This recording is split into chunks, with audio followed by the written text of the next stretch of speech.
Visakha steel plant HR విభాగం జారీ చేసిన సర్క్యులర్ పై కార్మికులు కార్మిక సంఘాలు భగ్గుమన్నాయి. యాజమాన్య తీరును నిరసిస్తూ ఇవాళ ఆందోళనకు పిలుపునిచ్చాయి అఖిలపక్ష కార్మిక సంఘాలు. ఉత్పత్తి లక్ష్యాల ఆధారంగానే వేతనాలు చెల్లిస్తామని యాజమాన్యం సర్క్యులర్ జారీ చేయడంపై కార్మికులు తీవ్ర ఆగ్రహాన్ని వ్యక్తం చేస్తున్నారు. కార్మిక సంఘాలతో ఎగ్జిక్యూటివ్లతో చర్చించకుండా ఏకపక్ష నిర్ణయాలు ఎలా తీసుకుంటారంటూ ప్రశ్నించారు. ఏకపక్ష నిర్ణయాలు తీసుకుని కార్మికులపై రుద్దడం తగదని కార్మిక సంఘాల నేతలు అంటున్నారు. హెచ్ఆర్ విభాగం జారీ చేసిన సర్క్యులర్ను వెంటనే రద్దు చేయాలని, లేకపోతే పెద్ద ఎత్తున ఆందోళన చేపడతామని కార్మిక సంఘాలు హెచ్చరించాయి.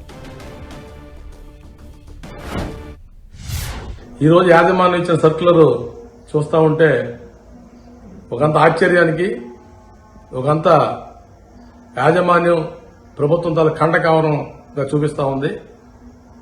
ఉద్యోగులకి ఉత్పత్తి తాలూకా పర్సెంటేజ్ని బట్టి జీతాలు ఇస్తామని చెప్తా ఉన్నారంటే వీళ్ళ ఆలోచన ఏ విధంగా పోతుందనేది మనం అర్థం చేసుకోవాలి.